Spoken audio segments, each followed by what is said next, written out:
Oui, Aurélie, nous sommes en classe de Terminale S aujourd'hui en cours de sciences de la vie et de la Terre.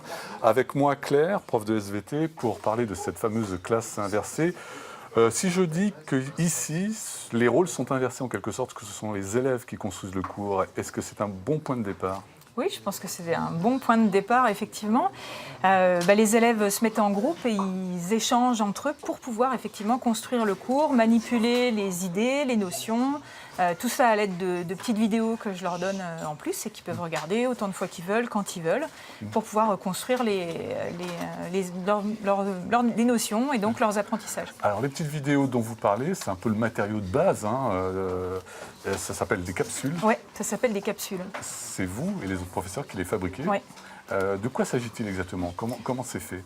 Ce sont vraiment des toutes petites notions de cours. Ça doit être très rapide, 5 minutes à peu près.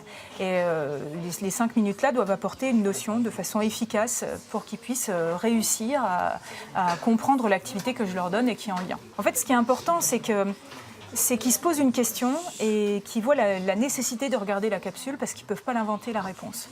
Donc ils se posent une question, l'activité est là, ils se demandent quelque chose, ils regardent la capsule et donc là ils comprennent et ils échangent entre eux. C'est ça en fait l'intérêt du travail de groupe, c'est de se poser des questions et pour réussir à comprendre en fait les notions. Concrètement, là, quand on les regarde, qu'est-ce qui se passe ? Comment ça fonctionne entre les élèves qui travaillent en groupe ?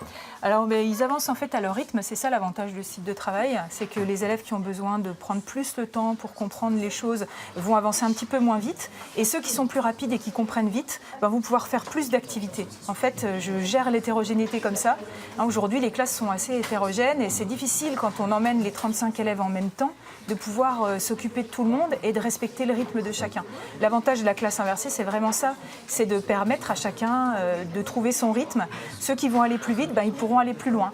Et ceux qui vont moins vite, ils feront le minimum pour réussir à apprendre tout ce qui correspond au programme de terminale. Ils sont quand même beaucoup plus actifs, ils ne sont pas passifs, ils se posent des questions, ils réfléchissent, ils arrivent à faire des liens entre les notions qu'ils ne faisaient pas avant quand je faisais des cours un peu plus magistral, je dirais, même s'il n'y avait pas vraiment de... Donc on abandonne complètement le cours frontal, c'est ça ? Pratiquement. Il y a quand même une mise en commun à la fin de chaque plan de travail, mais pratiquement, oui. Bien, pour terminer, je trouve que cet objet, il symbolise bien la responsabilisation qui est en cours dans ce cours. De quoi s'agit-il ? Alors ça s'appelle un tétraède. Il y a 4 sommets. Le premier, c'est les élèves donc, dans le groupe le mettent si tout va bien, s'ils n'ont pas besoin d'aide. Donc moi, ça m'oblige aussi à ne pas y aller, à pas aller les voir si tout va bien, parce que sinon, je m'immisce un peu dans le groupe et je les aide alors que je ne devrais pas. Voilà.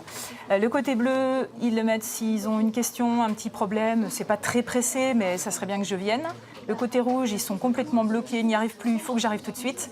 Et le côté jaune, ça sert parce que le travail de groupe, ça fait du bruit.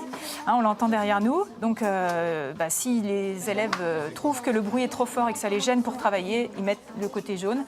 Et je peux le mettre aussi, moi, de temps en temps, si le bruit me gêne. Bien, merci beaucoup, Claire. Donc, vous voyez, on n'a pas beaucoup été dérangés. Il y a 35 élèves dans cette classe.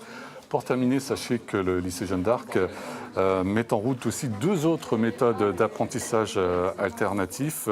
La classe motivée qui favorise aussi beaucoup le travail en groupe et puis la classe sans notes pour analyser sans doute un peu plus finement les compétences individuelles.